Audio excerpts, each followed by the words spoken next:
Welcome to the Rabbi and The Shrink. This is Dr. Margarita Gurri, The Shrink, and this is everyone's favorite rabbi, Yonason Goldson. And today we are delighted because we have with us Mary Kelly, who's a retired commander in the Navy, a PhD in economics, a CSP, and a CPAE, and one of the most interesting brains I've ever had a chance to work and play with. Welcome, Mary Kelly. So delighted to be on your show today. Thank you so much for having me. Well, we're incredibly excited and honored. CPAE means that is a Hall of Fame speaker. That means a bunch of great speakers think she's great. Well, I could have told them that. So there we go. Mary Kelly, so I want to brag on you a little bit. In Spanish, we have a saying, pobrecita no tiene abuela. We say, poor thing doesn't have a grandmother because it's a grandmother's job to brag. Well, we know that Mary Kelly has plenty of grandmothers because she never has to brag. She's written 15 books that are published, 40 workbooks, at least last count, maybe more, 80 tip sheets. And if you want to get a taste of how practical, funny, and useful these bits of wisdom are, go to productiveleaders.com/free. You see my dog? I love your dog. My dog agrees with you. Yes. So we've got her trained. She's in charge of the podcast. Mary Kelly's latest books have to do with who comes next, talking about, so you have a business, then what are you going to do then with your business? All sorts of succession models and ideas. One of my favorites, though, is that you have these 5-minute bits of wisdom, your tip sheets. And so I just looked this morning at your 5-minute leadership guide, which I know is more than 5 minutes, and I'd love for you to talk about that. So welcome, Mary Kelly. We wanted to talk to you about leadership and ethics. I think it's such an important topic because many leaders, I think, get themselves into trouble with ethics out of a place of scarcity, out of a place of fear, out of a place of pure selfishness, and sometimes just out of a space where they don't know what to do next and they make the wrong call. So what do they do about that? So for many of my military leaders, and you have to remember, I was taught by the best military leaders we have in our country and a few other countries as well. And I watched where really good people would sometimes misstep because of, and maybe it wasn't a huge ethical issue, but it was, well, what do we do this? Do we do that? We in the military subscribe to, and we are governed by laws of war. There actually is a law of war. And that does tie into ethical considerations. So it's interesting that in the Navy, the laws of the sea kind of preempts laws of war. So for example, you could, if a ship goes down anywhere, it does not matter what's going on with you in that country politically. Your job on the high seas is to go rescue those people. Like, that is an ethical thing. And all sailors are supposed to subscribe to this. It's been, it's thousands and thousands of years old, this idea of ethics on the high seas. And sometimes it's hard to do that because it means it will take your resources, it will take your time, it will take manpower. And this in business is where I sometimes see leaders stumble, where they're good people, they're trying to do the right thing, but sometimes they get so caught up in what's going on out of, like I said, fear, scarcity, or selfishness, self-preservation, they make the wrong call. Would you say that's a case of, losing sight of the big picture? I think part of that is, Rabbi, losing sight of the big picture, but it's also sometimes you're worried about the unintended consequences that you can influence, and sometimes they're ones that you can't. So one of the solutions I came up with for this because it's day-to-day stuff, I think most people are good. I realize if you watch the news, that is not what you see, but I think most people are good. I think most people try to do the right thing.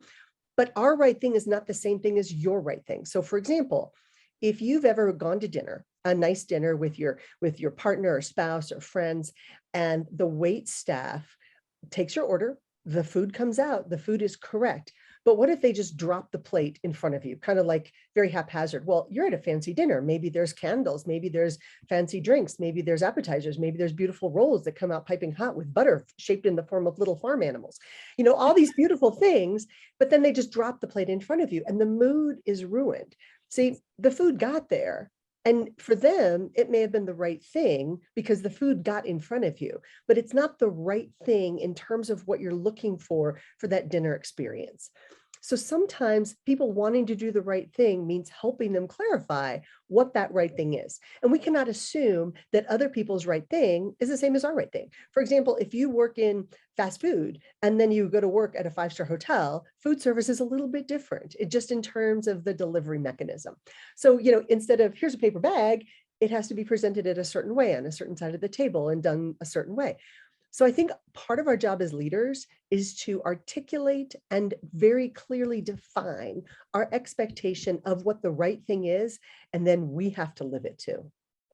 I see that you've addressed the COVID and post-COVID business environments and how many people had a hard time not only articulating, but defining, even for themselves, what do we do now? So if you wouldn't mind addressing the hopefully post-COVID world that we're facing, hopefully. So I think in any crisis, challenge, or change, and I saw this during the first Gulf War, the second Gulf War, during 9/11, certainly, during any crisis, challenge, or change, I've observed, and this has absolutely no bearing based on anything I came up with on a cocktail napkin after a conversation where a leader said, look, I'm just so frustrated with my people because they can't seem to get out of their own way. And I said, well, let me help if I can. So I drew these circles on a cocktail napkin. I said, when people are first faced with something, the first 4 stages of any crisis, challenge, or change is very myopic. It's very circle the wagons, protect what I can protect. Watch out for me and my dog and my business and my job and my community and my kids homeschooling and my partner and whatever's going on in my life. It's very myopic. People tend to look at a crisis situation and say, oh no. Like that's the rejection phase. And then they recognize, they realize that this is going to go on a little bit longer. They recognize it as a problem, and then they get resolute. They go, okay, we can do this. And in those first 4 stages, and think about it, if you've ever had somebody in maybe a car accident and your first thing is, oh no. And then right away you say, okay, is there at a hospital? What do I need to do? Where can I jump into action? Very quickly, you drop your life and put a Band-Aid fix on whatever that means. You call work, you say, hey, I got to get to a hospital. My friend's been in this car accident. So you take a very short-term approach to protect what you can protect and help where you can. And then in that realization phase, which is a little bit longer, all of a sudden you realize, okay, this is going to go on for a while and I need to make more permanent changes. Now, you can't quit your job to go help your friend at the hospital. So what do you do? And all of a sudden that becomes a scary place. And then you rally people around and you say, okay, we can do this. You reassure other people, and then you get people coalesced again around this one problem. But what if everybody is facing this crisis? And that's where leaders move very quickly into stage 5, which is the reality stage. Got it. We understand that this is not going to go away quickly. And then in the realignment part of that, it's externally focused. It's how do I support others? How do I address big issues? Where do they need my resources? What can I do to help? How do I help my clients, my customers, the people around me, my community? Instead of being myopic and circle the wagons, protect me, myself, my friends, my community, you're focusing on protecting and helping others. And that's where leaders, if you can get to stage 6 quickly, you don't have a problem with ethics because they're externally focused. They're not internally focused. But when people are scared, when people are in a crisis situation, what I've seen is they tend to operate in a very scarcity placed mindset. So the solution for that, of course, is because, we have to come up with solutions. We got to help them do that. And so I wrote the 5-minute leadership guide. It's a book with the intent of helping, especially my younger leaders who really felt like they were struggling in the past few years, to figure out what does my leadership need to look like today. And it's something you do every single morning when you wake up with your coffee or your tea, and you look at what challenges you are going to have that day and what that is going to look like for that day and what leadership skills you need to exercise that day so that you can be serving others. For example, If you know you've got to have a conversation with somebody about some feedback and you're not excited about it because nobody is, what leadership skills do you need that day? I need to be empathetic. I need to practice my listening skills. I need to be very organized before I go into this meeting, things like that. So just a daily reminder is the idea of what we need to do to make sure that we are acting as the best possible leader in an ethical way. I think better than anyone, Rabbi. I think that Mary Kelly helps people take a moment to the 5 minutes to really think about what they bring to the table and what is the job. I think you do that better than anyone I know, Mary Kelly. Well, you're super kind to say that. And I'm part of also it super smart to say that. well, you're not, well, in the military, again, you got to remember that if we do something more than once, the idea is, okay, that was really smart. Let's capture that somehow and figure out how we're going to do that again. If we do it right one time, let's not reinvent the wheel 60 times. And I think that's been helpful for me. So when I find something, or if I see a problem and I say, wait, I might have an approach on that. That's where these 5-minute forums came from. They're one page and it's a 5-minute solution to your issue today. So maybe that issue today is focus or productivity, or gosh, my meetings are not going very well, or my business plan is not where I want it to be, or my vision for my business has had to shift. And by calling it 5 minutes, if you're crystal clear, it takes 5 minutes. But if you're not, it's going to take a little longer. What I think makes you such a remarkable resource, Mary, is that your military training, I mean, warfare is an allegory for so many elements of life.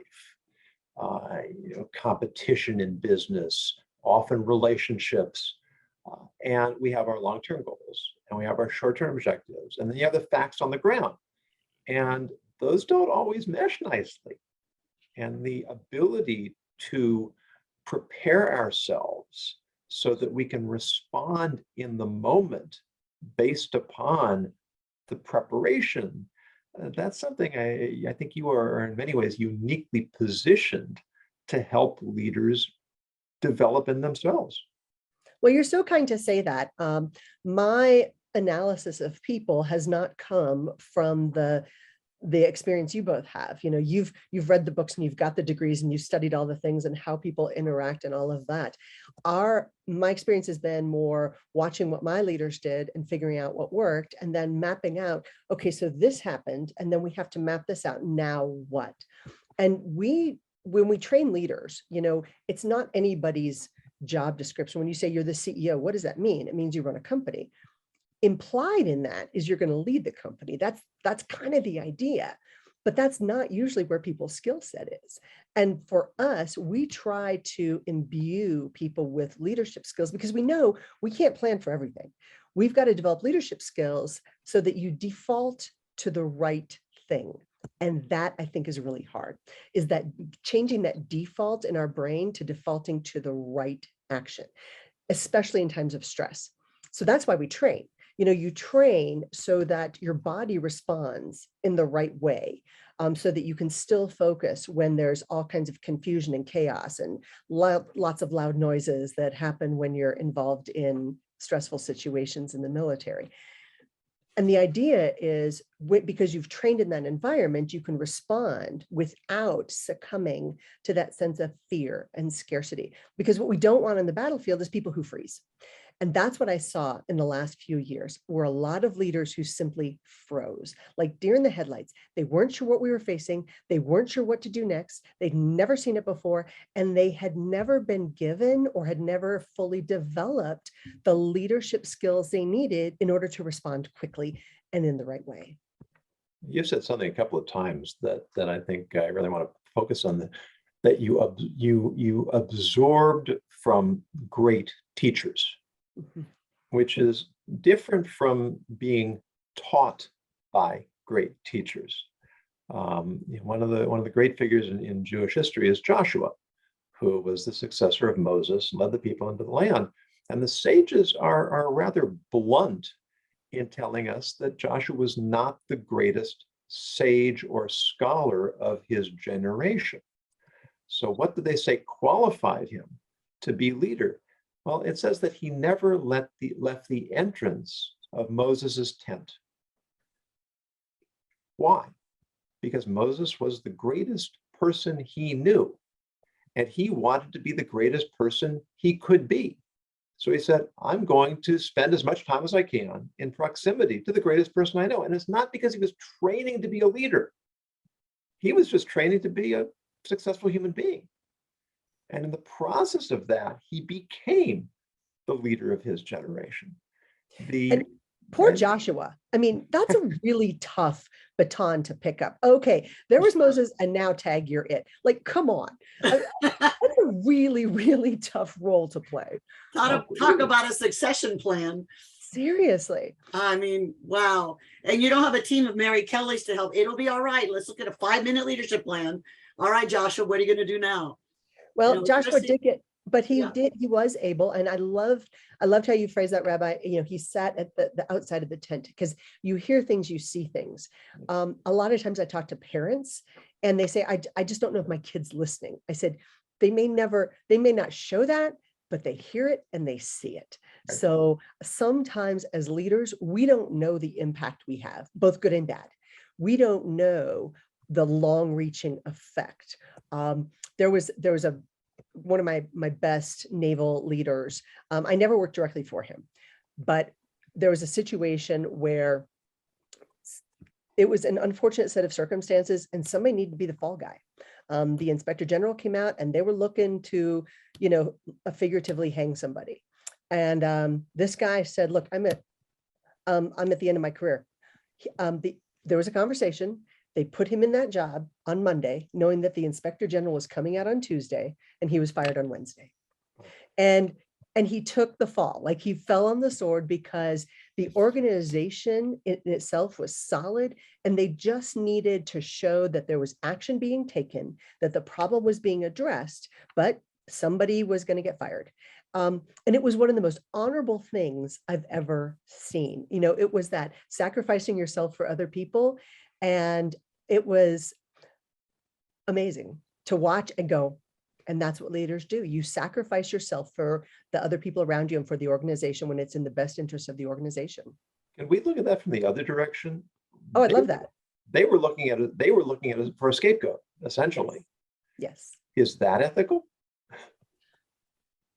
So I don't think so. I think that people need to be held accountable for their actions. But sometimes in business and in large bureaucracies, the mechanism is not always right. I know, shocking. It's not. And good people get very, very frustrated when that mechanism is poorly orchestrated, poorly run, and it makes bad decisions. And there are many, many, many people in power who make bad decisions. That's true. And one of the things that Rabbi and I've bumped into a lot is we've been looking at how we have the cancel culture.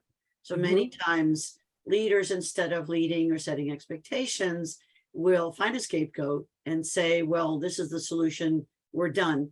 And I see people, and the Rabbi and I were talking about the other day, even in organizations we're a part of, for speakers, people blaming each other and bad talking each other behind the back, and as if that's a solution. What do you do if you know somebody is just blaming someone else and they're not taking responsibility? What do you do as a human being, not as the consultant or advisor that you are? What do you suggest the everyday soul does? So I'm a big fan of correcting bad behavior when you see it. This does not always make me popular. And there's times when you have to let go because it's nothing you can influence or impact. But the analogy I also use is, I think a lot of people right now just want to be angry, and they are very quick to blame others because they don't want to take responsibility. It's the not me. It's the not me. Yep, not me, pointing at somebody else. And I will address that. And I use, the Socratic method. I ask questions. I'm like, so you seem, really angry. What are you actually angry about? And really distill down to what the issue is. Now, again, if this is not somebody I am working for or working with, say it's a friend or a colleague, I will still pull people up and say, you have every right to have an opinion, but I would like to ask you for some clarifications on the facts that got you to that opinion? And this is where most people's argument falls short, because many people have feelings and opinions, but they're not based on anything other than other people's feelings and opinions. And while your feelings and opinions are yours and they are valid, to me, if you're going to try to persuade people to your point of view, then please do it based on actual facts. That comes from that PhD in economics and from teaching school for 30 years. I tell my students all the time, if you're going to write a persuasive argument, then base it on facts, not the I think, I feel, I know, because that for most people is not persuasive. Now, what we all know in politics is if you say things with enough emotion, enough people will follow you and they will believe what you say, even if it's 100% wrong 100% of the time. Especially if it's a negative emotion. Oh, negative emotions. Anger is a very popular emotion. People love to be angry because it gives them that sense of superiority and enhances their self-worth. I don't have a whole lot of space in my brain to play with anger issues. I think it's a hard place to stay long term and be happy with yourself. Yes. But when we get back to the scapegoat idea, I'll share with you my analogy. I say, it sounds to me like you're looking for a pit bull. In every 10 years or so, we demonize a different dog. And right now it's pit bulls. In certain cities, you can't have a pit bull within city limits. Well, wait a second. 10 years ago, it was Dobermans. Before that, it was German Shepherds. And I'm here to tell your entire listening audience, I am never afraid of the pit bull, the German Shepherd, or the Doberman, or any of those breeds. I'm afraid of the Chihuahuas because people don't tend to correct bad behavior when it's so little and cute. And we pick them up when they're barking and growling and shaking. We say they're their little Terminator, Hercules, Princess Buttercup. It's okay. And we reward the bad behavior. So this is why I'm far more afraid of a Chihuahua than a pit bull. And this is where I think as a society, we are struggling because we continue to reward the bad behavior. And as a result, we're getting more of it. I mean, look at the, everybody says they hate negative advertising, especially in politics. There's that hate word. Right. And yet the studies show it's effective. Mm-hmm. So if we all hate it, why is it effective? You all would have a better psychological insight to that. Well, it's your department doctor, right? Yeah. Well, I think Mary Kelly already said it. I think that with hate comes power and blame, and we have the not me. So as long as they're mad at my sister or brother, then I didn't do it. Plus there's that philosophy from childhood, the first one who smelt it, dealt it. So if you're pointing it out, everyone says it's your fault. You made it happen, and then you get blamed. And I think all that negative advertising is all about the not me. I didn't do this. It's disappointing. Part of why I created the podcast was I was very disappointed a year and a half ago with some social media stuff, and people were being nasty and doing horrible things, talking to each other in a way that was very disrespectful and unproductive. And then I thought, I'm going to make a podcast. And then my second thought was, I need the rabbi. I met the rabbi in an ethics panel that Dave Bricker put on 2 years ago, right, Rabbi? 2 years ago. And I liked his brain. He's male, I'm female. He's a rabbi.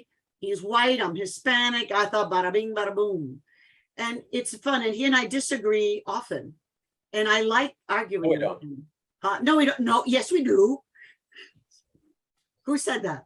And I like the way we disagree and argue. And so we thought we forged this podcast of teaching people how to think ethically, how to argue and debate concepts and issues and solutions in a civil manner, and how to choose right action, which is, I think, what you've been teaching people all of your life, how to do all three things, which is why we said we got to have Mary Kelly on. Well, you're so very nice. And I do think we've sort of lost, I think social media has taken away some of the civility with discussing important topics. Yes. And on my Facebook page, I have friends, and a lot of them are military. Now, keep in mind, we've known each other for almost 40 years. I know, crazy, crazy, crazy. I don't feel that old either. But what's amazing is some of my friends will get into it on my Facebook page, and I let it happen because I know at the end of the day, we're all still going to value each other.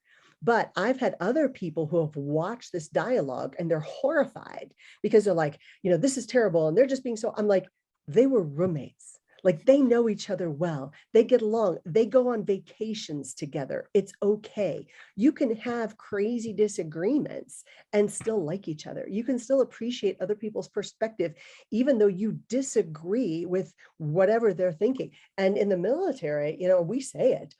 I may 100% disagree with your thinking, but I will, to my death, defend your right to say it. And that is where I think we've lost a lot of the civility. I love a good discussion. And I would encourage my classes to do the same thing. And I would divide them and say, okay, you're going to argue pro this and you're going to argue against this. And it would, whatever the topic would be at the time. I taught economics. So whether we do more monetary policy, whether we do more fiscal policy, taking out of the political realm. And they're like, but I don't believe that. I go, and that's why you need to learn both sides. And then once they start to get into it and they understand the other side a little bit better, all of a sudden we create more understanding. And as leaders, I think this is where we sometimes struggle, is creating the commonality, creating the understanding, getting past the emotional response, which most emotional responses is not that great. I was working with a group of manufacturing CEOs just a short time ago, and they were angry at a government policy. So they were going to retaliate. And I said, okay, so is this a good business decision? And they said, no, but we're angry. And I said, okay, have you ever made a bad decision at home because you were angry? How did that work out for you? But sometimes the emotional component gets really high and people don't know what to do with those levels of emotion. And this is where I say, please go see the rabbi, please go see the shrink, because on an emotional level, I need you to be dealing with that in a healthy way. And as a leader, people are going to follow your cue. So if you react emotionally, then they will too. In the special operators world, our Delta Force and our Force Recon folks and all the really cool people, of which I am not, but we teach that because yes, you are. No, I'm not. But we teach them calm is contagious, and that's absolutely true. You have to be calm in the most difficult circumstances. And that's where our business leaders need to be doing the same thing. And this is hard, especially when you feel, again, feelings, oh, so hard, as though you or your business is being personally attacked. Yeah. Or if somebody says, there's all kinds of ways to twist something when somebody says something. And when you feel unjustly attacked, if you did it, you're like, okay. But if you feel unjustly attacked, I think the smarter you are, the more you are. So I read a study on this. The smarter you are, the more injustice bothers you at your core level. Other people are able to brush it off. And this is not to insult anybody's intelligence, but this is hard for a lot of people when they say, but I didn't do that. My company didn't do this. We're being unjustly attacked. And they always say, innocent people react very differently than guilty people. And I think that's a lot true. So as leaders, we got to keep people out of those areas where we're going to be targets. We have to keep people in that area where people default to the good. A couple of years ago, just because I know I'm talking way too much, but a couple of years ago, there was a fairly well-known professional sports team, and some of their players were accused of attacking and assaulting women in a pretty bad way. What was amazing to me is nobody stood up and said, there's no way those guys couldn't have done it. Like one of my classmates is David Robinson, and he graduated from the Naval Academy. He went on to play for the San Antonio Spurs. And it was one of the things that really bothered me, because if anybody had ever accused him of something like that, every single person who met him would have said, that's absolutely untrue. I know David, I know him to his core. That is absolutely never something he could have done. He is an honorable person. That's it. That is the default. But nobody came to the defense like that of these other people. And I think sometimes that we have to live that life to where people would defend us at our core and say, there's no way the rabbi could do that. There's no way the shrink could do that. That's not who they are. And this I think is something that we as leaders have to cultivate, and we have to work hard to do that. But it also means doing the basics, keeping your word, doing what you say you're going to do, honoring your people, giving people credit where it's due, being that great leader in difficult circumstances. Because you know what? Anybody can lead when times are easy. It's when things are tough that we need people.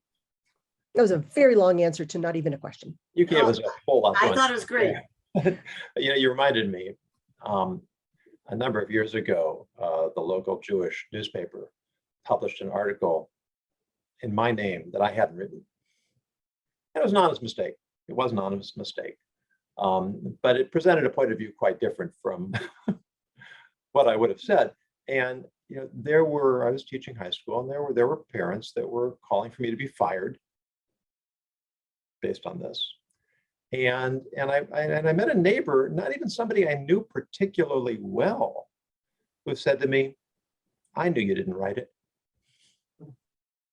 That's nice. And yeah, I mean, that's one of the nicest things anybody said to me is I know who you are, and I know this is not something you would have said. But recently, we're recording this on July 5th, and I read an article or an online post yesterday, July 4th, Independence Day. Someone saying, "I cannot celebrate Independence Day when the country has reached a point where we don't have our liberties and we don't have our rights because they didn't like a recent decision by the Supreme Court."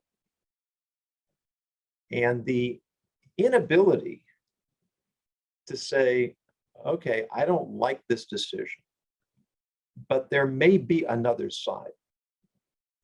And even if it's wrong, it doesn't invalidate the entire system and the entire institution. And that's exactly to your point. There is an unwillingness or an incapacity to acknowledge legitimacy in any position other than our own.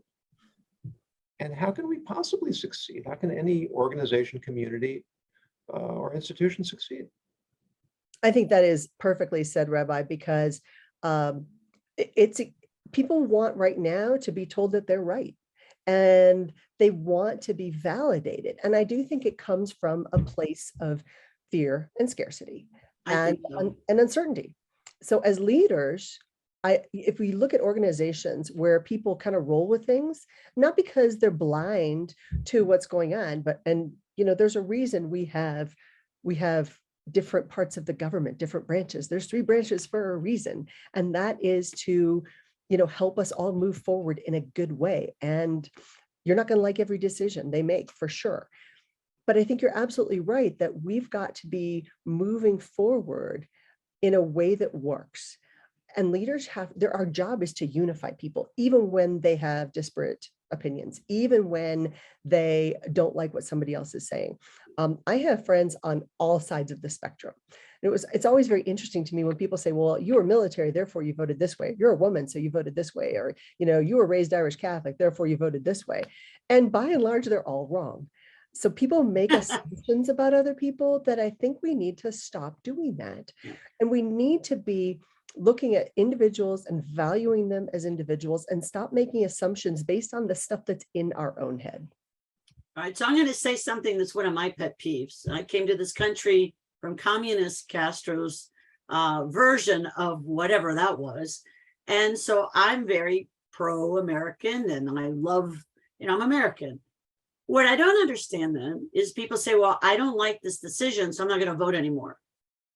When I think that people forget that part of leadership or part of freedom is that everyone gets to inform themselves so they can contribute to good decisions, good dialogues, good philosophies, good cultures. And I think instead, a lot of people resign. Well, I don't like it, so I'm not voting. I don't like it's their fault. They forget that everyone's a leader. If you have a democratic society or a republic, everyone then must contribute. And so I think that whether it's a corporation or not, I think people forget that part of leadership is to be a productive follower. And part of being a good follower is to be a productive leader. I think it goes back and forth. So could you speak to that issue of who is a leader and what do all of us owe to support the leadership of anyone? So first off, nobody's going to be 100% happy with every decision everybody makes. Look at the relationship in your own lives. Everybody, the people you are closest to, your family members, you disagree with them all the time. Of course you do. It's what makes us different. And I think partly we have not embraced the different. I love the different. The reason Doctor, what vehicle are you driving right now? I am GMC Terrain. Love it. Great for camping. Perfect. Rabbi, what are you driving right now? I'm driving a Mazda CX-5. Perfect. And I drive sort of a truck. And the reason and let's face it, all cars are virtually the same, just like people. There's a drink cup holder, there's a steering wheel, and right now there's still an engine. We're all exactly the same. As humans, we're all exactly the same, just like a car, except where we're different. And the differences are why you're driving the GMC, why you're driving the Mazda, and I'm driving a truck. The differences are what we are attracted to.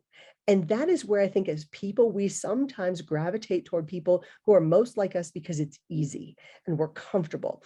The truck that I'm driving right now, guess what? I have another one just like it in Texas, because you know why? It's easy. I'm used to it. I don't have to think when I drive the vehicle. And sometimes I think people view their jobs that way, which causes them to be stagnant. They sometimes view their relationships that way, which causes them to be stagnant. Is it easy? Yes, but it's the differences where we need to embrace each other as well as ideas. I'm constantly telling business people, look, if every single person in this organization thinks just like you, then you're not going to have innovation. You're not going to have strides forward. And even though you might not like their ideas, they still probably need some kind of voice and they need to be heard. But those people saying that also need to know, hey, not every idea I have is going to get acted on just because I think it's a good idea. I had a situation in the military when you're discussing this scenario where I had one of my my young enlisted leaders come into me and say, I don't like the decision the commanding officer makes on this particular thing. And I said, okay, noted. And she just stand there looking at me and she goes, well, aren't you going to do something about it? I said, yes, I'm going to tell you, go carry out the decision. She says, but I don't like the decision. I said, it's nice to want. Because here's the thing. If the boss says today, we're going to go paint the sidewalks purple, then we are going to salute smartly and go do the best job we possibly can, even if we think it's dumb. Because sometimes, I know it's a horrifying idea, but sometimes our leaders know more than us. And sometimes they've got a reason. And sometimes their decision is just not the same decision we would have made. But you know what? Part of our job as a good follower and as a good leader is, once a decision's been made, you salute smartly. It's like good parenting. We've all seen kids who try to play mommy against daddy. But as parents, the best parents act as a united front. Not because you're against the children, just because we've made the decision your bedtime is at 10 o'clock. That is all. And then both parents uphold that. It's the same in business. We've got to help people once the decision is made. And we've fleshed out all the ideas and all that. We all decide on a course forward. You may not love every bit of it, but we've decided. And so our job is to support the best for the organization based on what's going on. And some things you're not going to like, some things you're not going to agree with. It's nice to want. I think you perfectly summed up something that I think is largely forgotten in this country, that we're not a democracy, we're a democratic republic. And what does that mean? It means, in principle, in theory, that we vote for individuals that we trust their qualifications to do the best job possible to make the decisions that need to be made. But the concept of democracy is one in which we want to vote for people who say they'll do what we want them to do. And that means that they often misrepresent themselves. Mm-hmm. They often run into realities, so they can't do what they said they were going to do, whether they intended to or not. And then, so we don't trust them. We don't trust the system. We get mad because we don't get what we want. And the national trust, I mean, one of the most really early instructional episodes in early American history is when Alexander Hamilton, who was a Federalist, withdrew his support from John Adams because he felt he didn't have the character to lead. And he supported Thomas Jefferson, who was his ideological adversary, because he said, it doesn't matter that I agree with Adams. He's not trustworthy to hold the office. And that's a mindset that we really don't see much of. And I think that's something people need to hear every single day. If you could put that on your Facebook page every single day, I think that'd be great. It's hard to know who is trustworthy, though. It is. And, trust is based on so many different factors. But again, at the core of it is, who you are as a person. Look, I'm going to go out on a limb here and I'm just going to confess, I haven't always done the right thing. I haven't. I've made Me mistakes neither. along the way. Horrifying, I know. I've made mistakes. I'm super mortal and super flawed. But the goal is to get up the next day and try a little bit better. Is to learn from the mistakes and move forward and go, you know what? And when you're a leader and you've screwed up, you go back to your team and go, hey, I made this call and it was wrong. And I was wrong. And this is what we're going to do now. And the team goes, okay. When you admit mistakes, I think it's valuable. Now, ideally, if you make too many of those mistakes, you're going to get fired, and you probably should. But moving forward, take responsibility for your actions, take responsibility for your decisions, especially if they're wrong, because that's what leaders do. You're going to make mistakes and we have to move forward. But at the core, if you tell people, hey, I'm going to make decisions and not all of them are going to be wrong, but I'm going to take responsibility for it, that builds trust. It does. And we've seen so many people who they're in jail or in trouble with their constituents or with their licenses for professional licenses, not just because of the mistake they made, but how they didn't handle it well afterwards. They didn't go to trusted advisors and say, oops, I did this. What's the right thing to do? What's the industry standard? They didn't do any of that. They just hide it. They become flamingos and hide out, right? So I think that this trustworthy, I'm going to look for that quote for you, Rabbi, to see if you have it on your Facebook all the time. All right, so we've been talking for a while, and I think we're at the point where we ask the rabbi for the word of the day. When we come back, Mary Kelly, we want to know what's next for you. What's your next adventure? And final words like a takeaway that you want people to leave with. Rabbi, word of the day, sir. Well, we are almost up to the word of the day. And I'd like to ask you one question that's been on my mind, Mary, to sort of tee up the word of the day. In a military structure, it relies so heavily upon regulations, protocols, hierarchies, following orders. Where is there room for initiative? What happens when there's this really horrifying story of during the Cold War era when a Russian general, I believe, got the order to launch nuclear missiles, and he didn't follow the order, and it turned out it was a mistake. And thank goodness, or we may not be sitting here right now. So how do you, in a military structure, strike a balance between preserving the order and the protocols and the hierarchies, and at the same time not discouraging soldiers to read the situation and do what may be necessary in the moment? Right. So that's why that general, ideally as a general, is that they have been through it, they understand, and they will take that time to think it through. Is this a lawful order? Because that is an issue. Is this a lawful order at that level, for example? But on a more tactical level, it's leadership is individual. So when you're out to sea for 6 to 9 months at a time, the structure is there so that people have a routine that allows them to operate in a fairly, I'll say it's a comfort zone, but hey, I've got watch from 6 a.m. to 2 p.m. I've got this from this. Like there's a structure there that allows for parameters. But as leaders, we still have to lead individuals. You got to remember that the average age on board a U.S. aircraft carrier today is 19 and a half years old. So by just saying, because I told you so, that doesn't work. I mean, it may have worked when I was back in, not so much, but it doesn't work anymore. I can't imagine that working for you. You still have to lead individuals. And that is the challenging part. So we, in the military, we try to teach leadership and we try to develop the skills of competency and understanding and fact finding and listening and making sure you've got that vision and setting goals. But on a very core individual level is being the leader people want to follow. And there were some leaders that I had that, the rest of the universe, if you looked at their resume, you're like, oh my goodness, they're the greatest things ever.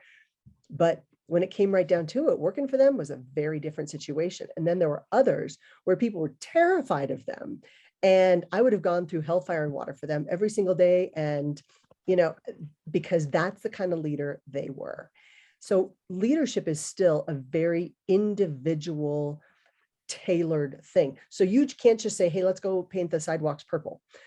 Ideally, you give people the why. Ideally, you give them the reason why they got up that morning. You give them that motivation, and you keep that even when you're tired, even when you don't want to, especially when you don't want to, because you know they're tired too. That's when leadership kicks in. And that's where you need all of your character and all of your charisma and all of your energy and all of your ethics. Well said. Thank you. Because that really does tee up, and this was unrehearsed, it really does tee up the word of the day, which is martinet.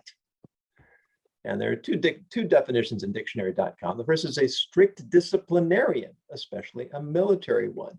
And what you've just described for us, Mary, is that a leader can be extremely disciplinarian and still be someone who inspires trust and loyalty. But the second definition is someone who stubbornly adheres to methods or rules. And that's the book follower, the person who doesn't allow for any flexibility. Looking at the letter it's a principle in Judaism. It's not enough to follow the letter of the law. You have to understand the spirit of the law, because the letter of the law can sometimes be an excuse not to do the right thing. And so a successful leader, and in business, we would call this person a micromanager. So he has to do everything himself, or has to oversee every detail.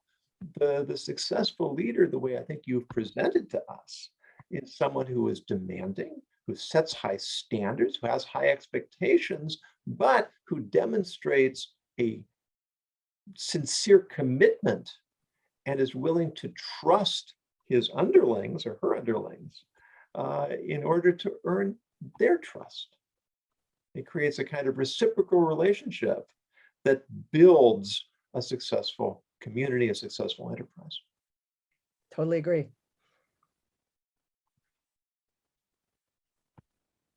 It's a good word, Rabbi. It's a great word. So, Mary Kelly, what's next for you? So I am fairly disciplined in how I run my business. As you know, I get up at 6 a.m. every single day, and I work till a good 6 p.m. pretty much every single day. Usually 5, 6, 7 days a week. That's just how I work. So what's next for me is I'm working on another new book with Peter Stark on teamwork. I'm working on the follow-on book to the succession planning book, Who Comes Next, with Meredith Elliott Powell. So I've got 2 book projects in the works. So now saying them out loud in front of all of you means that I really should be focusing more on those. And thank you for that. And I am excited to be and very blessed, beyond blessed, to have a really solid calendar moving into the fall. And keep in mind, that's not me. There's been a lot of pent up demand, and just some things that were scheduled in 2020 and 2021 are finally now kicking in. So I'm very focused right now on 2023 and working on that and doing a little bit more consulting along the way. And I feel so very fortunate with the privilege that we have, being able to generate amazing friendships with people all over the planet and be able to do what we do. So because you're an author and a global speaker, and you meet people wherever you are. It's very nice. Well, that's the idea. I lived in Asia for about 17 years, and I've worked in different countries and been wildly blessed to have that level of exposure to different cultures and ideas and perspectives. And I realize not everybody gets that. No, I'm glad you've gotten that. I think that's wonderful. Do you have a fun thing you're going to be doing? I know the books are fun, but is there some fun adventure, a country to visit, something new with the dogs? What's what? I just came back from Honduras Saturday. I was in Honduras and Mexico and Belize. I worked on a cruise ship, and I'm the first one to say I did not work 12 hours a day every single day I was on that cruise ship. I had a pretty fabulous time. Oh, that is so much fun. All right. So, and now the final, what are the takeaways? People have been listening. They're looking at leadership and ethics. What do you want to leave them with? There's a great Hawaiian word I use a lot. It's called kina ole.